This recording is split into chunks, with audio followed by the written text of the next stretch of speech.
Hello everyone, welcome to computer science E class. इस video का purpose है import export को अंडरस्टैंड करना, जो हमें कोरल ड्रॉ के अंदर फंक्शनैलिटी मिलती है। इंपोर्ट का मीनिंग है कैसे आप कोई एक्सटर्नल फाइल को इंपोर्ट करके अपने कोरल ड्रॉ के सॉफ्टवेयर में लेके आ सकते हैं और उसको यूज़ कर सकते हैं उस डॉक्यूमेंट के अंदर, उस डिज़ाइन के अंदर जो आप बना रहे हैं। उसके अलावा जो एक्सपोर्ट होता है उसका हम यूज़ करते हैं ताकि हम जो बना रहे हैं ड्राइंग या जो भी हम डॉक्यूमेंट क्रिएट कर रहे हैं कोरल ड्रॉ के सॉफ्टवेयर के अंदर, या जो भी हम ऑब्जेक्ट्स लगा रहे हैं उनको एक्सपोर्ट कर सकें किसी एक्सटर्नल फाइल के अंदर, जिसको फिर उस फाइल को यूज़ करके हम किसी दूसरे सॉफ्टवेयर में यूज़ कर सकें, चाहे या किसी और पर्पज़ के लिए उसको यूज़ कर सकें। तो ये दो मेन फीचर्स हैं कोरल ड्रॉ के अंदर जो हम यूज़ करेंगे इस वीडियो के अंदर, उनको अंडरस्टैंड करेंगे। तो उसके लिए हम पहले कर लेते हैं स्टार्ट कोरल ड्रॉ का सॉफ्टवेयर। आप यहाँ पे आइकन देख सकते हैं। अगर आपको यहाँ पे आइकन नहीं दिखाई दे रहा है तो आप स्टार्ट बटन में जाके कोरल ड्रॉ लिख के उसको सर्च कर सकते हैं। आपके सामने कोरल ड्रॉ की ऑप्शन आ जाएगी। जैसे यहाँ पे मैंने लिखा कोरल और यहाँ पे मुझे कोरल ड्रॉ की ऑप्शन इसने मिल गई। ये ऑप्शन आपको तभी विजिबल होगी जब आपके सिस्टम के अंदर कोरल ड्रॉ का सॉफ्टवेयर इंस्टॉल्ड होगा। तो इसको मैंने किया क्लिक। यहाँ पे अभी हमारा ये सॉफ्टवेयर हो रहा है स्टार्ट और इसकी हमें यहाँ पे अब विंडो डिस्प्ले हो रही है। इसका इंटरफेस हमें डिस्प्ले हो रहा है। इसके अंदर अब हम इंपोर्ट एक्सपोर्ट फंक्शनैलिटी को यूज़ करेंगे। इंपोर्ट या एक्सपोर्ट करने के लिए सबसे पहले आप एक डॉक्यूमेंट के अंदर काम कर रहे होने चाहिए। मतलब कहने का, आपने यहाँ पे एक डॉक्यूमेंट ओपन करके रखा हुआ होना चाहिए, तभी आप इंपोर्ट एक्सपोर्ट की फंक्शनैलिटी को यूज़ कर सकते हैं। आपको कहाँ पे मिलते हैं ये इंपोर्ट एक्सपोर्ट? आप जाते हैं फाइल मेन्यू के अंदर और यहाँ पे आपको इंपोर्ट और एक्सपोर्ट की दो ऑप्शंस मिलती हैं, दो सब मेन्यूज़ मिलते हैं। इन्हीं को अब यूज़ करेंगे हम इस वीडियो के अंदर। तो ये ऑप्शंस अगर आप अब ध्यान से देखो तो ये डिसेबल्ड हैं, इनके ऊपर हम क्लिक नहीं कर सकते। ये तभी ऑप्शन इनेबल होंगी जब आप एक डॉक्यूमेंट के ऊपर काम कर रहे होंगे इस कोरल ड्रॉ के सॉफ्टवेयर के अंदर। तो उसके लिए हम पहले क्या कर लेते हैं, आप कोई डॉक्यूमेंट एग्जिस्टिंग डॉक्यूमेंट ओपन भी कर सकते हैं। जैसे अगर मैंने ओपन करना है तो मैं गया ओपन के ऊपर और यहाँ पे अगर मैं देखूँ अपने कंप्यूटर के अंदर, यहाँ पे डॉक्यूमेंट्स के अंदर एक हमने बनाया हुआ है द ग्रीन मॉन्स्टर। इसको कर लिया हमने ओपन। तो ये एग्जिस्टिंग डॉक्यूमेंट था जो हमने कोरल ड्रॉ के अंदर पहले बनाया था, अपने लास्ट वीडियो के अंदर भी इसको देखा था। ये हमने ओपन कर लिया है डॉक्यूमेंट। अब अगर आप फाइल मेन्यू में जाओ और यहाँ पे इंपोर्ट एक्सपोर्ट की दोनों ऑप्शंस जो हैं इनेबल हो गई हैं, इनको अब हम यूज़ कर सकते हैं। ये तो हो गया ओपन करने का तरीका। अगर आपने नया डॉक्यूमेंट बनाना है तो फाइल मेन्यू में न्यू पे जाके आप नया डॉक्यूमेंट क्रिएट कर सकते हैं। इनमें सेटिंग्स जो भी आपने करनी है अपने हिसाब से कर सकते हैं। करेंगे आप फिर ओके के ऊपर क्लिक और एक नया डॉक्यूमेंट आपका बन जाएगा। कुछ ऐसे दिखाई देगा आपको ब्लैंक डॉक्यूमेंट, और इसके अंदर आप काम कर सकते हैं। यहाँ पे भी अब आपको फाइल मेन्यू में जाके इंपोर्ट की ऑप्शन आ रही है। यहाँ पे भी अगर आप देखो तो एक्सपोर्ट की ऑप्शन अभी डिसेबल्ड है, क्योंकि इस डॉक्यूमेंट के ऊपर एक्सपोर्ट करने के लिए अभी कुछ भी प्रेजेंट नहीं है, इसीलिए ये अभी डिसेबल्ड आ रही है। अगर आप यही इसमें देखो, क्योंकि इसमें हमने कुछ बनाया हुआ है डिज़ाइन, तो यहाँ पे एक्सपोर्ट की ऑप्शन हमें इनेबल दिखाई दे रही है, क्योंकि इसमें कुछ हमने बना के रखा हुआ है, ड्राइंग क्रिएट की हुई है। ब्लैंक डॉक्यूमेंट के ऊपर हमें एक्सपोर्ट की फंक्शनैलिटी अभी नहीं मिलेगी जब तक हम कुछ उसमें ड्रॉ नहीं कर लेते हैं। तो हम पहले यूज़ करते हैं इंपोर्ट, ताकि हमें इंपोर्ट के बारे में पता चल जाए। इंपोर्ट का मतलब आपने कोई पहले से बना हुआ एग्जिस्टिंग डॉक्यूमेंट है आपके पास। अलग अलग टाइप के डॉक्यूमेंट हो सकते हैं, कोई इमेज हो सकती है, पीडीएफ का डॉक्यूमेंट हो सकता है, या फिर आपने किसी दूसरे सॉफ्टवेयर में कोई फाइल बनाई हो सकती है। उसको अगर आपने यूज़ करना है अपने डॉक्यूमेंट के अंदर तो उसके लिए हम इंपोर्ट फंक्शनैलिटी को यूज़ करते हैं। मतलब अगर हम सिंपल टर्म्स के अंदर अंडरस्टैंड करें तो कोई भी एग्जिस्टिंग फाइल को अगर आपने अपने डॉक्यूमेंट के अंदर यूज़ करना है तो उसके लिए हम इंपोर्ट फंक्शनैलिटी यूज़ करते हैं। अब यहाँ पे आपको इंपोर्ट और ओपन जो दो सब मेन्यूज़ हमें मिलते हैं, इनके ऊपर कन्फ्यूज़न आपको नहीं होनी चाहिए, क्योंकि जो ओपन होता है वो हम एक फ़ाइल को सीधा ही डायरेक्टली ओपन करके उस पर काम करने के लिए यूज़ करते हैं, और जो इंपोर्ट होता है वो हम यूज़ करते हैं तब जब हम एक ड्राइंग बना रहे होते हैं, एक डॉक्यूमेंट बना रहे होते हैं, उसके अंदर हमने कोई एक एक्स्ट्रा फाइल ऐड करनी है, यूज़ करनी है, तो उसके लिए हम यूज़ करते हैं इंपोर्ट फंक्शनैलिटी को। तो यहाँ पे मैंने क्लिक किया इंपोर्ट के ऊपर। आप कीबोर्ड के ऊपर डायरेक्टली प्रेस कर सकते हैं Ctrl+I, जो इसका शॉर्टकट होता है। जैसे कि यहाँ पे कैंसिल कर दिया मैंने, कीबोर्ड के ऊपर प्रेस किया Ctrl+I, तो यही डायलॉग बॉक्स हमें यहाँ पे दिखा देगा। यहाँ पे आप देख सकते हैं इंपोर्ट लिखा हुआ है। अब आप क्या इंपोर्ट करना चाहते हैं, कौन सा ऐसा डॉक्यूमेंट इंपोर्ट करना चाहते हैं, आप अलग अलग टाइप के डॉक्यूमेंट्स इंपोर्ट करके अपने डॉक्यूमेंट में लगा सकते हैं जो आप यहाँ पे बना रहे हैं कोरल ड्रॉ के अंदर। यहाँ से आप डिफरेंट डिफरेंट फाइल फॉर्मेट्स देख सकते हैं जो आप लगा सकते हैं अपने डॉक्यूमेंट के अंदर। ये सारे फाइल फॉर्मेट्स यहाँ पे दिखाए हुए हैं।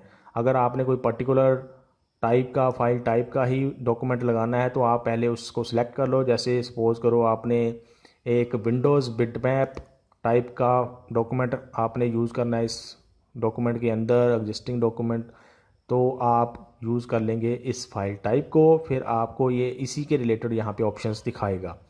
अगर आपने कोई भी रैंडम इमेज लगानी है, कोई भी रैंडम फाइल यूज़ करनी है तो आप ऑल फाइल फॉर्मेट सेलेक्ट कर सकते हैं। उसके हिसाब से फिर आपको सारे फाइल फॉर्मेट्स यहाँ पे दिखाएगा जो भी आपके कंप्यूटर में सेव्ड होंगे। इनमें से आप कोई भी फाइल टाइप यूज़ कर सकते हैं, कोई फाइल यूज़ कर सकते हैं जो कोरल ड्रॉ का सॉफ्टवेयर सपोर्ट करता होगा। जैसे कि यहाँ पे PDF फाइल बनी हुई है, ये PDF जो है कोरल ड्रॉ का सॉफ्टवेयर इसको सपोर्ट करता है, इसको हम यूज़ कर सकते हैं। या फिर इसमें कुछ इमेजेस ये हैं, पिक्चर्स जो हैं, इनको आप यूज़ कर सकते हैं। या फिर अलग अलग टाइप की फाइल फॉर्मेट्स जो आप यहाँ पे देख सकते हैं उनको आप यूज़ कर सकते हैं अपने डॉक्यूमेंट के अंदर। अभी मैं क्या करता हूँ, मैंने PDF सेलेक्ट की और कर दिया इंपोर्ट के ऊपर क्लिक। अभी यहाँ पे ये कुछ हमें एक और डायलॉग बॉक्स दिखा रहा है। इसमें पूछ रहा है कि क्या आप इस इंपोर्ट को करना चाहते हैं एज ए टेक्स्ट या फिर एज कर्व्स। हमने टेक्स्ट ही करना है, जो भी उसके अंदर लिखा हुआ है वो सारा टेक्स्ट हमारे इस डॉक्यूमेंट में आ जाना चाहिए अपने आप ही उस फाइल से जिसको हम इंपोर्ट कर रहे हैं। अब उसके आगे पूछ रहा है कि आप क्या सारे पेजेस को इंपोर्ट करना चाहते हैं जो उस डॉक्यूमेंट में बने हैं जो हमने अभी सिलेक्ट किया है, या फिर आप कुछ पेजेस को ही सिलेक्ट करना चाहते हैं। अगर आपने कुछ करने हैं, जैसे सपोज करो आपने पहला पेज ही करना है तो यहाँ पे आप 1 टाइप कर दोगे। अगर आपने सारे करने हैं तो आप इसको सिलेक्ट कर सकते हैं। अगर आपने पहले 2 करने हैं तो 1-2 ऐसे यूज़ कर सकते हैं। अगर आपने दूसरा तीसरा करना है तो आप 2-3 ऐसे लिख सकते हैं। उसके बाद आप करोगे क्लिक ओके के ऊपर। अभी यहाँ पे हम इसको 3 तरीके से पेस्ट कर सकते हैं। वो 3 तरीके क्या हैं? पहला तरीका है, आप यहाँ पे इस डॉक्यूमेंट को लगाना चाहते हैं, इस फाइल को यूज़ करना चाहते हैं, वहाँ पे जाओ कर्सर को लेके। ये कर्सर की शेप आप देख सकते हैं कैसे अभी दिखाई दे रही है स्क्रीन के ऊपर। वहाँ पे जाके आपने एक बार क्लिक करना है और क्लिक को छोड़ देना है। जैसे ये क्लिक किया, मैंने छोड़ दिया, ये अपने आप ही यहाँ पे पेस्ट हो गया है अपने साइज़ के हिसाब से। जो भी इस डॉक्यूमेंट का साइज़ था जो हमने इंपोर्ट किया है उसके साइज़ के हिसाब से ये अपने आप यहाँ पे पेस्ट हो गया है। अब क्योंकि हमने सिर्फ 2 पेजेस को इंपोर्ट किया था तो यहाँ पे अगर आप देखो पहले पेज 1 ही था, अभी यहाँ पे पेज 2 भी ऐड हो गया है। क्योंकि हमने जो डॉक्यूमेंट इंपोर्ट किया है उसके अंदर हमने 2 पेजेस को इंपोर्ट किया था, तो इसीलिए 2 पेज अलग अलग पेज के ऊपर यहाँ पे इंपोर्ट हो गए हैं। ये आप यहाँ से देख सकते हैं। उसके बाद सपोज करो आपने इसको साइज़ को कम ज़्यादा करना है तो वो आप कर सकते हैं इस टूल को यूज़ करके, जिसको पिक टूल बोलते हैं। आपने इसको सिलेक्ट करना है और फिर यहाँ से आप इसको छोटा बड़ा कर सकते हैं अपने डॉक्यूमेंट के हिसाब से जो आप कोरल ड्रॉ के अंदर बना रहे हैं। ये तो पहला तरीका है इंपोर्ट करने का और उसको पेस्ट करने का डॉक्यूमेंट के ऊपर। दूसरा तरीका क्या है, सपोज करो हम दोबारा से इस पे जाते हैं इंपोर्ट के ऊपर और यहाँ पे हमने यही फाइल दोबारा से सिलेक्ट की, इंपोर्ट किया। अभी यहाँ पे मैं कोई चेंज नहीं करता हूँ, मैंने सारे पेजेस इंपोर्ट करने हैं। ओके के ऊपर मैंने क्लिक किया। पहला तरीका हमने देख लिया कि एक बार क्लिक करना है और क्लिक छोड़ देना है, अपने आप अपने साइज़ के हिसाब से डॉक्यूमेंट पेस्ट हो जाएगा। दूसरा तरीका है, हमने क्लिक दबाना है और माउस को करना है ड्रैग, क्लिक छोड़ना नहीं है अभी। वहाँ पे जाके आपने छोड़ना है जितना एरिया के ऊपर आपको वो डॉक्यूमेंट चाहिए, वो इम्पोर्टेड डॉक्यूमेंट जो हमने किया है। क्लिक छोड़ा और उतने साइज़ का ही ये आपको स्क्रीन के ऊपर आपके डॉक्यूमेंट के ऊपर लगेगा जहाँ पे आपने कर्सर को ड्रैग किया है क्लिक दबा के। तो ये भी तरीका है, हम यूज़ कर सकते हैं जब हम इंपोर्ट कर रहे होते हैं किसी फाइल को। तीसरा तरीका अगर हम देखें, यहाँ पे आप देख सकते हैं पेजेस अपने आप बढ़ते जा रहे हैं जिस हिसाब से हम इंपोर्ट कर रहे हैं उसके हिसाब से। दोबारा से मैं फ़ाइल पे गया, इंपोर्ट किया और यहाँ पे हमने फिर से वही फाइल सेलेक्ट कर ली, इंपोर्ट कर दिया। यहाँ पे कुछ नहीं चेंज किया मैंने, ओके कर दिया। तीसरा जो तरीका है, क्या करेंगे आप सीधा ही कीबोर्ड के ऊपर एंटर प्रेस कर दोगे। एंटर जैसे ही आप प्रेस करते हो तो ये अपने आप ही सेंटर अलाइन होके अपने आप ही पेस्ट हो जाता है आपके डॉक्यूमेंट के ऊपर जो आप बना रहे हैं कोरल ड्रॉ के अंदर। तो ये 3 तरीके हैं इंपोर्ट करने के। किसी भी डॉक्यूमेंट को, किसी भी फाइल को जो आप लगाना चाहते हैं अपने डॉक्यूमेंट के ऊपर, अपने कोरल ड्रॉ के पेज के ऊपर, किसी भी डिज़ाइन के ऊपर लगाना चाहते हैं। अभी हम इन पेजेस को कर देते हैं यहाँ से डिलीट, ताकि हम एक ही पेज के ऊपर काम करें। एक बार हम और देख लेते हैं इसी को यूज़ करना कैसे हम करते हैं। अभी हमने पीडीएफ यूज़ की, अब हम यूज़ करते हैं किसी इमेज को जो हम अपने डॉक्यूमेंट के ऊपर लगाना चाहते हैं। फाइल में गए और यहाँ पे किया इंपोर्ट। इंपोर्ट पे क्लिक करने के बाद हमने कोई इमेज देखी, यहाँ से जैसे ये इमेज है, इंपोर्ट कर लिया और यहाँ पे इसको कर लिया हमने पेस्ट। कुछ ऐसे आप किसी भी फाइल को इंपोर्ट करके अपने डॉक्यूमेंट के ऊपर लगा सकते हैं। अब ये ओपन से कैसे डिफरेंट हुई, अब यहाँ पे आपने देखा हमारा जो डॉक्यूमेंट है वो पहले से बना हुआ था और हम उसके अंदर किसी एक्सटर्नल फाइल को यूज़ करना चाहते हैं, उसके लिए हम यूज़ करेंगे इंपोर्ट को। ओपन का मीनिंग क्या होता है? ओपन का मतलब आप एक नया डॉक्यूमेंट ही ओपन करना चाहते हैं और उसी के अंदर फिर आप काम करेंगे। वो किसी एग्जिस्टिंग डॉक्यूमेंट में अपने आप नहीं लगेगा। जैसे अभी हमारा ये कोई फाइल हमने इंपोर्ट की और उसको एग्जिस्टिंग डॉक्यूमेंट में लगा लिया, लेकिन जब हम ओपन करते हैं, जैसे ओपन किया, सपोज करो हम वहीं पे जाते हैं, दोबारा से इसी फाइल को कर लेते हैं जो हमने इंपोर्ट की थी, ओपन। जब मैंने इसको ओपन किया तो इससे क्या होता है, एक नया डॉक्यूमेंट ही हमारा बन जाता है। ये मैंने ओके किया, यहाँ पे आप देखो तो एक नया डॉक्यूमेंट ही ये बन गया है, इस जो हमने फाइल ओपन की है उसी नाम का। तो ये दोनों में डिफरेंस है ओपन और इंपोर्ट के अंदर।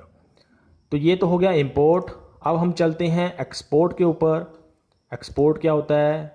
फाइल में जाएंगे, यहाँ पे एक्सपोर्ट की ऑप्शन है। अभी क्योंकि हमने इसमें कुछ ड्राइंग की हुई है, कुछ लगाया हुआ है ऑब्जेक्ट, तो इसीलिए एक्सपोर्ट की ऑप्शन हमें यहाँ पे विजिबल हो रही है। इसके ऊपर हमने क्लिक किया। एक्सपोर्ट का मीनिंग ये होता है कि आप एक्सटर्नल फाइल के अंदर इस डॉक्यूमेंट को एक्सपोर्ट करना चाहते हैं ताकि वो फाइल फिर कहीं पे यूज़ की जा सके या किसी और सॉफ्टवेयर के अंदर यूज़ की जा सके। उसके लिए भी आपको यहाँ पे बहुत सारी ऑप्शंस मिल जाती हैं सेव एज टाइप के अंदर। यहाँ पे आप देख सकते हैं कई सारी अलग अलग टाइप की फ़ाइल टाइप्स हैं जिनके अंदर आप डॉक्यूमेंट को एक्सपोर्ट कर सकते हैं। जैसे AI अडोब इलस्ट्रेटर एक सॉफ्टवेयर होता है, अडोब इलस्ट्रेटर। अगर आपने उसके लिए कोई फ़ाइल बनानी है, एक्सपोर्ट करनी है, तो आप इसको सेलेक्ट करोगे। या फिर आपने कोई इमेज यूज़ करनी है, जैसे JPG में इसको एक्सपोर्ट करना है, वो सिलेक्ट कर लोगे। आप अपने हिसाब से कोई भी जो आपकी रिक्वायरमेंट है उसके हिसाब से यहाँ से ऑप्शन सेलेक्ट कर सकते हैं। तो ये है एक्सपोर्ट। अगर आपने अपने एग्जिस्टिंग डॉक्यूमेंट में से कोई चीज़ एक्सपोर्ट करनी है ताकि आप उसको यूज़ कर सको किसी दूसरे सॉफ्टवेयर के अंदर या फिर किसी और पर्पज़ के लिए। अगर हम एक्सपोर्ट को करेंगे, यहाँ पे जैसे मैंने सेलेक्ट कर लिया JPG और डेस्कटॉप, यहाँ पे मैंने डेस्कटॉप के ऊपर सेव करना है, कर दिया एक्सपोर्ट के ऊपर क्लिक। अब यहाँ पे हमें ऑप्शंस आती हैं, ये ऑप्शन, जैसे ये ऑप्शन है do not show filter dialog. इसका मीनिंग क्या होता है? सपोज करो मैंने इसको अभी अनचेक करके रखता हूँ। अनचेक का मीनिंग मैंने इसको सेलेक्ट नहीं किया हुआ है और मैं कर देता हूँ एक्सपोर्ट के ऊपर क्लिक। जब मैं ये करता हूँ तो मुझे एक और ये डायलॉग बॉक्स ये दिखा देता है। इसके अंदर हम कुछ और सेटिंग्स यहाँ पे कर सकते हैं। मैंने अभी कुछ नहीं करना है, मैंने कर दिया ओके के ऊपर क्लिक। इससे क्या होगा, हमारा ये डॉक्यूमेंट में जो फाइल थी वो एक्सपोर्ट हो गई है डेस्कटॉप के ऊपर जहाँ पे हमने इसको सेव किया है। ये आप यहाँ पे देख सकते हैं, जो हमने ऑब्जेक्ट सेलेक्ट किया हुआ है वो ही एक्सपोर्ट होगा। अब सपोज़ करो हम दोबारा से एक्सपोर्ट करते हैं। एक्सपोर्ट ऑप्शन के ऊपर गए, यहाँ पे JPG सेलेक्ट कर लिया और यहाँ पे इसको नाम दे दिया, सपोज़ करो मैंने XYZ, कोई भी नाम रख दिया फाइल का, आप कुछ भी रख सकते हैं। उसके बाद यहाँ पे ये जो था do not show filter dialog, इसको मैंने कर दिया चेक। अब अगर मैं एक्सपोर्ट के ऊपर क्लिक करता हूँ तो आप देख सकते हैं जो एक और डायलॉग बॉक्स हमें इसने पहले दिखाया था वो अब ये हमें नहीं दिखाएगा। तो ये मीनिंग होता है इस ऑप्शन का, इसको चेक करने का।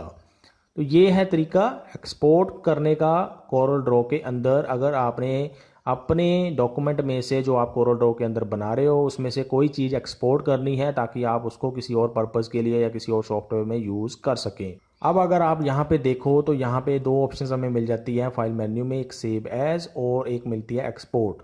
दोनों लगभग कई केसेस के अंदर सेम तरीके से काम करती हैं। जैसे कि एग्जांपल के लिए अगर हम देखें तो सेव एज किया, यहाँ पे कर लिया सेलेक्ट पीडीएफ और यहाँ पे इसको नाम दे दिया अनटाइटल्ड 1, डेस्कटॉप के ऊपर इसको सेव कर लिया और कर दिया सेव के ऊपर क्लिक, इसको भी ओके कर दिया। हमने कोई चेंज नहीं करना है। अगर हम इसको ओपन करके देखें डेस्कटॉप के ऊपर जाके तो यहाँ पे ये हमें दिखाई दे रही है अनटाइटल्ड 1, इसको हम कर लेते हैं ओपन। ये हमारा डॉक्यूमेंट सेव हो गया है। अब अगर हम सेम तरीके से एक्सपोर्ट ऑप्शन को यूज़ करके करें, पीडीएफ हमने यहाँ पे सिलेक्ट कर लिया, इसको अनटाइटल्ड 1 की जगह पे अनटाइटल्ड 2 कर देते हैं और कर दिया एक्सपोर्ट के ऊपर क्लिक। तो अब क्या होगा, दोनों में अगर हम डिफरेंस देखें, कोई डिफरेंस हमें यहाँ पे दिखाई नहीं देगा, क्योंकि दोनों डॉक्यूमेंट्स हमें ये सेम तरीके से सेव करके दे रहा है, एक्सपोर्ट से भी और सेव एज ऑप्शन से भी। तो यहाँ से कन्फ्यूज़न नहीं होना चाहिए आपको। सेव एज और एक्सपोर्ट कुछ केसेस के अंदर सेम तरीके से काम करता है। डिफरेंस क्या है, एक्सपोर्ट के अंदर हमें कुछ और ज़्यादा ऑप्शंस मिल जाती हैं फाइल टाइप्स के अंदर सेव करने के लिए। जैसे अगर आप यहाँ पे देखो जाके तो ये स्क्रॉल बार आ रहा है, इसको आप ऊपर नीचे करके और ज़्यादा ऑप्शंस इसमें देख सकते हैं। कई सारी ऑप्शंस हमें मिल जाती हैं एक्सपोर्ट करने के लिए। लेकिन अगर हम सेव एज़ की बात करें तो सेव एज़ में इतनी सारी ऑप्शंस हमें नहीं मिलती हैं। यहाँ पे आप थोड़ी ऑप्शंस देख रहे हैं और कुछ ऑप्शंस ये आपको एक्सपोर्ट के अंदर भी मिल जाएंगी। तो एक्सपोर्ट और सेव एज़ कुछ केसेस में सेम तरीके से काम करते हैं और कुछ केसेस में डिफरेंट तरीके से काम करते हैं। इसीलिए ये अलग अलग ऑप्शंस यहाँ पे प्रोवाइड की गई हैं ताकि एक्सपोर्ट का यूज़ करके आप अलग अलग टाइप के डॉक्यूमेंट के अंदर अपनी फ़ाइल को, अपने ऑब्जेक्ट्स को एक्सपोर्ट कर सकें और उनको किसी दूसरे पर्पज़ के लिए यूज़ कर सकें। तो ये था पूरा कंसेप्ट इंपोर्ट और एक्सपोर्ट का जो हम कोरल ड्रॉ के सॉफ्टवेयर के अंदर यूज़ करते हैं। आई होप आपको पूरा टॉपिक अंडरस्टैंड हो गया होगा। लेकिन अगर आपको फिर भी कुछ कन्फ्यूज़न, कुछ क्वेरीज रह गई हैं तो आप कमेंट सेक्शन के अंदर अपने क्वेश्चंस पूछ सकते हैं। अभी के लिए इस वीडियो के अंदर इतना ही। Thanks for watching.